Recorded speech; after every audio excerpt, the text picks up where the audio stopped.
Good evening and welcome to another edition of Special Assignment. I'm your host, Ashraf Garda.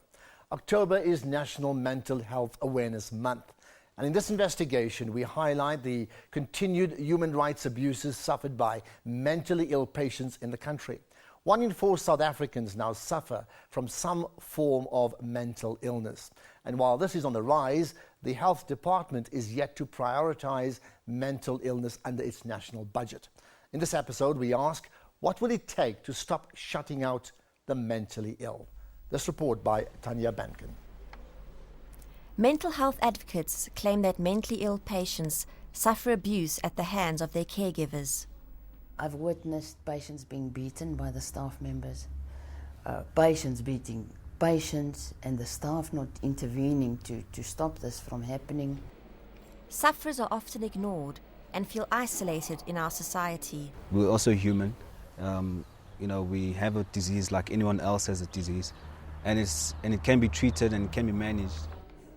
Latest figures show that mental illness is on the increase, and role players need to step up their game. We don't say that we are doing enough in terms of mental health. There's always more that we should be doing.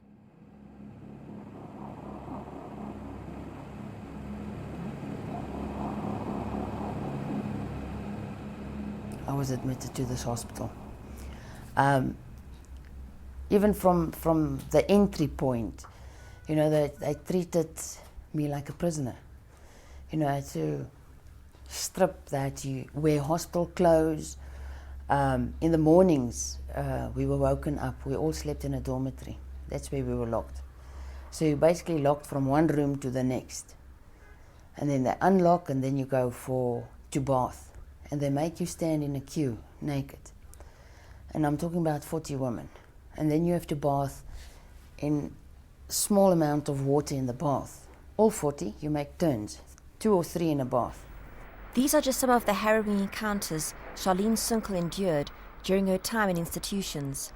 Her only crime, having a mental illness. Charlene, now 40 years old, was diagnosed with schizophrenia 21 years ago. It took her 9 years to find the right medication. During this time, she lost everything and ended up in psychiatric hospitals. My time in hospital, my last admission, was actually very scary. That is actually where I changed my life around. And fortunately, that was also the time where I was stabilized on that medication.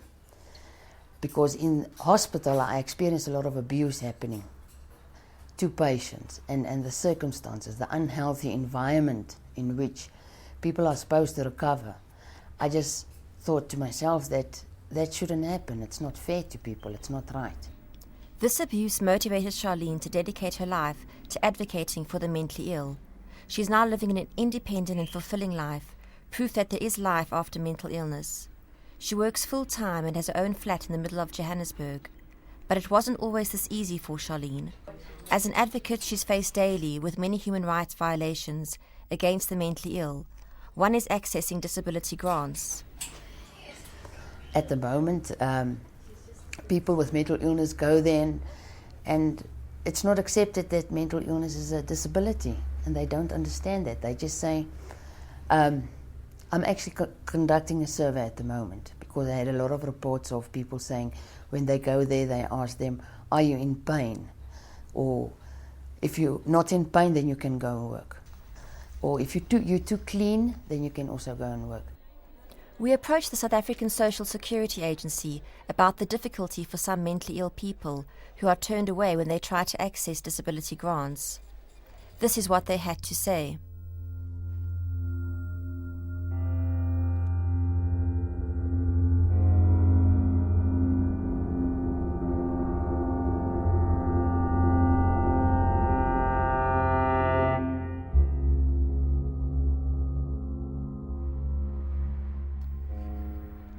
Charlene works here full-time as the organizer of awareness campaigns for the Central Gauteng Mental Health Society. She says she's lucky to work in the mental health sector, where her employer is understanding of her condition. But not everybody finds themselves in this situation. Another issue that's also big on is employment. Although there's employment equity, the Employment Equity Act, where people with disabilities should be having the opportunity to be employed. But companies prefer to employ people with physical disabilities, which is more your visible disability. They still, with stigma and discrimination, are reluctant to employ someone with a mental illness. Alice Sithole and her eldest son are on their way to Roodepoort, where her mentally ill son Zozo, who had been missing, was seen by a community member. Zozo went missing in June last year after wandering off from home and getting lost. Their reunion in August was captured by a local TV crew.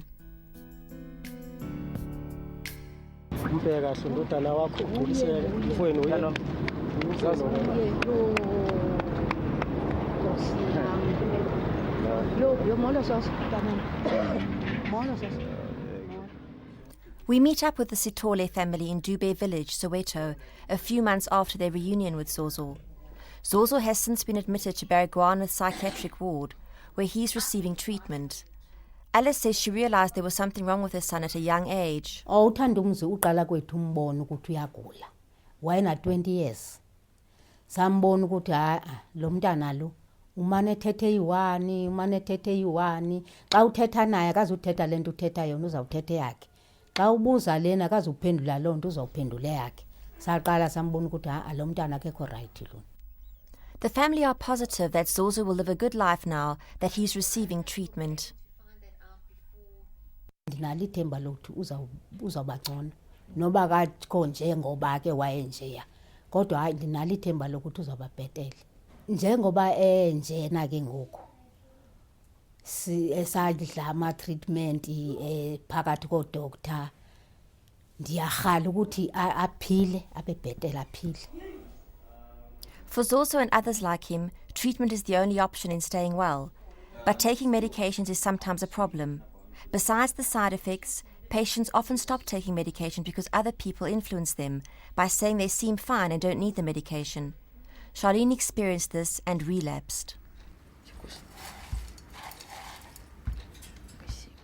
Everybody around and in my life at the time was also completely unaware of schizophrenia. So they often would tell me, just pull yourself together, it's all in your mind, you don't need medication. As a result, I stopped taking my medications on several occasions, and that's also where I relapsed on several occasions, ending up in hospital. This call centre, operated by the South African Depression and Anxiety Group, receives hundreds of calls a day, often when people stop their medication. We have the patients in the depressed episode often when they feel suicidal and often when they've stopped their medication. It's a huge problem with adherence. Patients who are feeling good stop their medication and then they feel worse. Patients who are maybe in a manic episode or even patients with living with schizophrenia who may think that medication is poisoning them or they're paranoid about it, they stop taking it and relapse. Charlene will have to take medication for the rest of her life. She has come to learn that medication with the right therapy and support are all important factors in maintaining a functioning life. I get a lot of people who are quite surprised that I live alone and that I maintain a full-time job. But I think it's not, people must understand that it's not only the medication. Yes, the medication plays a vital role in keeping you stable. But there's other factors that also need to be taken in consideration. You need the support of your family, your community, your employers, understanding. Charlene has won numerous awards for her creative advocacy through art and other visual aids to create awareness around mental illness. She has produced 3 plays which are also shown at university as an educational resource. I am sent by God to be His prophet. I bring you the good news. I will save you from yourselves. All you need do is follow me. You need to believe in yourself. Sometimes it's difficult to believe in yourself when nobody else does. Next up, the mentally ill in poor communities are left destitute.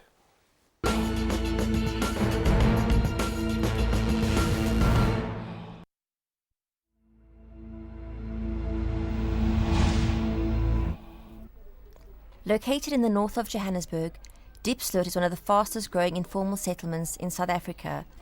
Home to an estimated 200,000 people, overcrowding is a problem.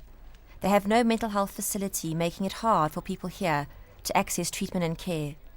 Reaching communities like Diepsloot is one of the focuses of SADC. 4 years ago, they launched their first free counselling container in Diepsloot in their bid to reach out. This is one of the counsellors, Peggy. She's in a session with a community member. She says they are helping the people here and they can see the effects that they are having. We're making a difference in the community because after people getting the counselling, we also take them in our support groups and we make them groups whereby they can talk to themselves, help themselves. We have 2 ladies offering counselling Monday to Friday, and they are seeing a lot of patients with trauma, domestic violence, substance abuse, because with a population like Diepsloot where there's such a high percentage of unemployment and poverty, you have a lot of people turning to domestic violence or substance abuse. SADC has also developed talking books to explain mental health for those who cannot read and to make it more interactive and interesting. When you go to a clinic, hospital or doctor, they will ask you questions. Many people have depression. You do not have to feel ashamed. We do see more than 10 people a day. Some of them maybe want to commit suicide. Some of them have got mental disturbance. Some of them have got trauma. And we also have some of them with HIV and AIDS coming here for counselling. There is still a huge gap between government's resources for the mentally ill and communities.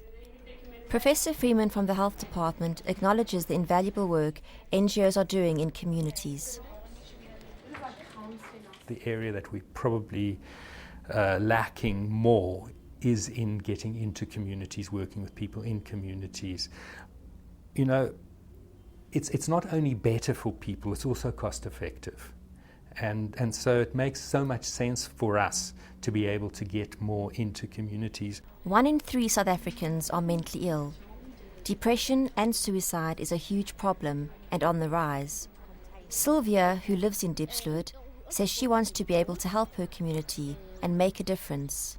I wish we could, we lack of mental illness centers. We don't have mental illness centers here in Diepsloot.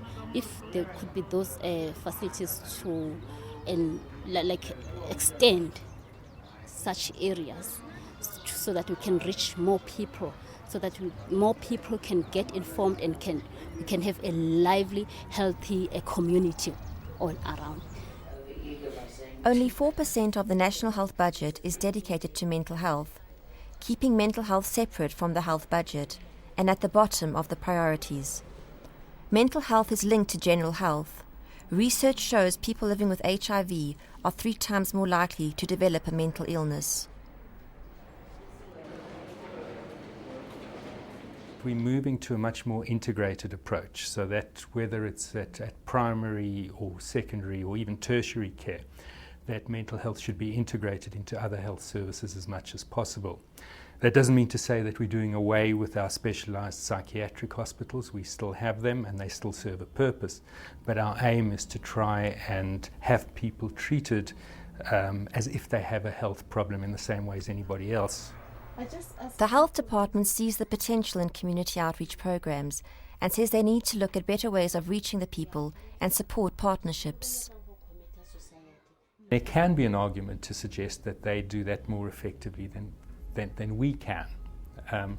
But we are also now moving to what we're calling a re-engineering of primary health care, whereby we're going to have community health workers or ward-based district teams visiting people in their homes. These things that lead you to take some certain actions, like you take some drugs, you think of suicide, so that means you will be mentally ill. So come up front and talk out about these problems you're facing, and then you become strengthened, become aware, and then get treatment, counseling, everything. Research also shows a strong link between poverty and developing mental illness. With the high poverty levels in South Africa, this is a concern for the health department. There's a lot of debate that goes around as to whether poverty leads to mental ill health or mental ill health leads to poverty. And I think that it moves both ways. In interaction with an environment which is not conducive to their well-being, they may well develop a mental illness, and so that perpetuates itself in that relationship. Besides all these initiatives, society also needs to make a change in their way of thinking and accept and try understanding the mentally ill. All those policies, treaties and legislation protect the rights, but the problem is with society. Society is still stuck in the past, still stuck onto myths and misinformation. So to protect people's rights with mental illness, we really need to get society to shift along with policies and legislation. In a moment, we highlight one man's quest to fight both his mental illness and his family's prejudice.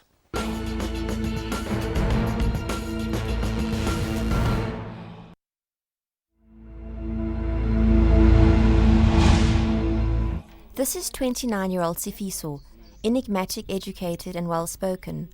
I meet him at his current residence, the Talisman Foundation, where he's being treated for bipolar.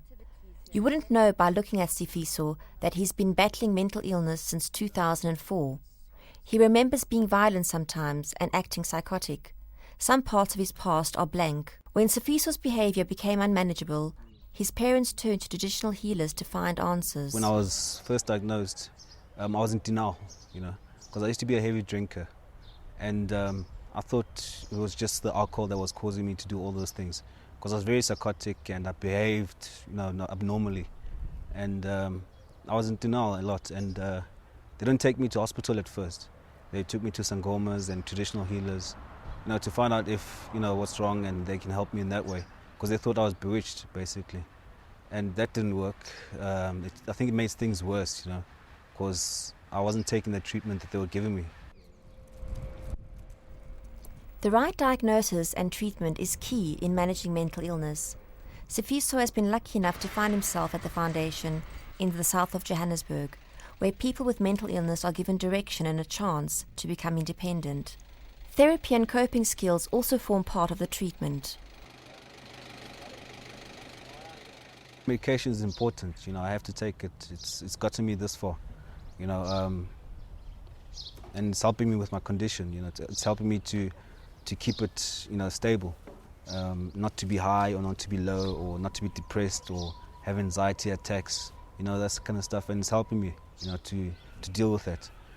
And not only the medication helps, it's also the therapy that I get, the coping skills, being able to express myself and to speak about my illness, to let people know that it's not the end of the world, Here, Sifiso is busy with one of his group therapy sessions. He attends these sessions twice a week.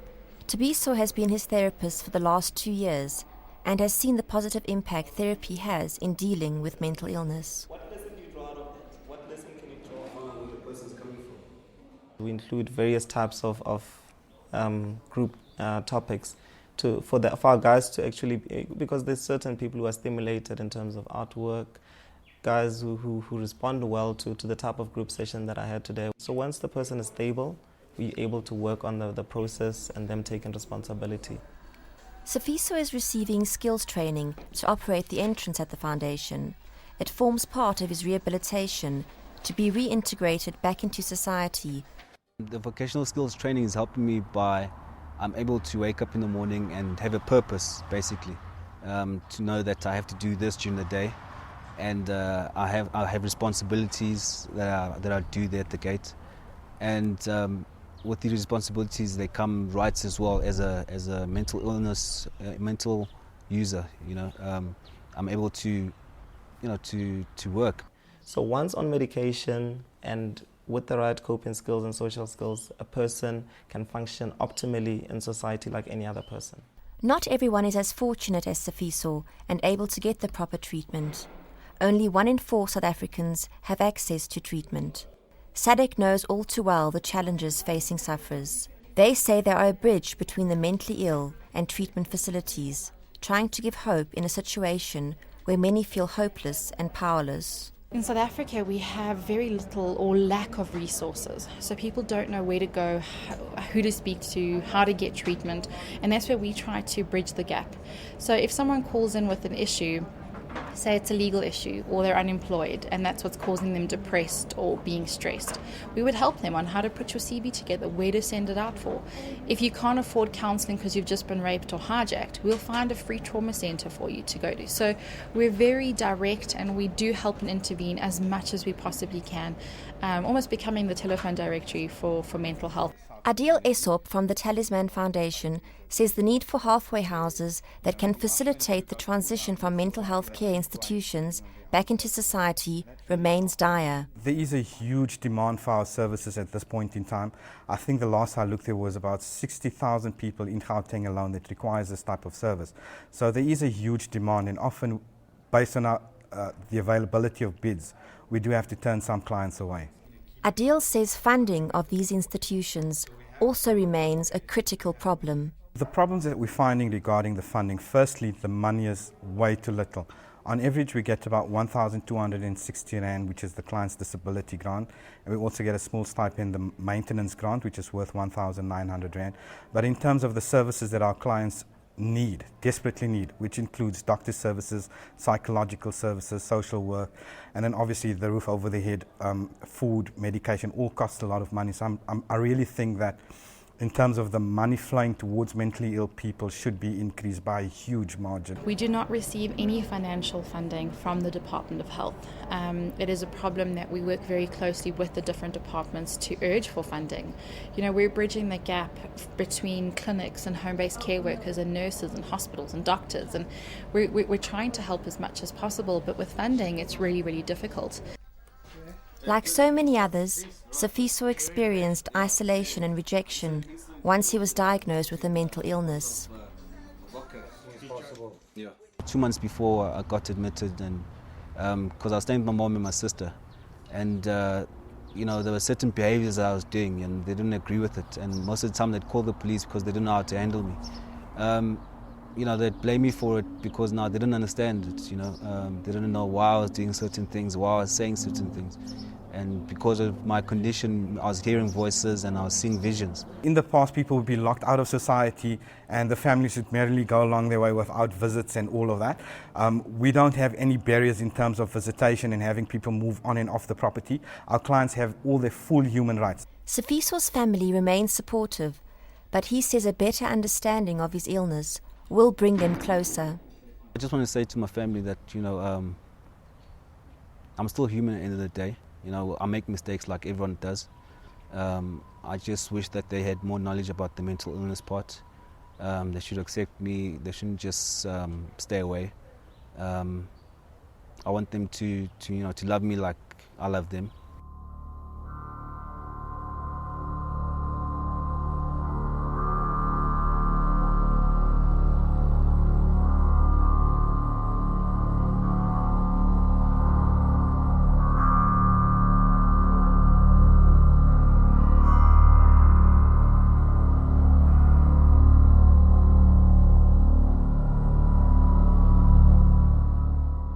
Now, please share your thoughts on this matter, and you can do so via the official Special Assignment Facebook page. You can also tweet using the hashtag Special Assignment or email us at truth@sabc.co.za.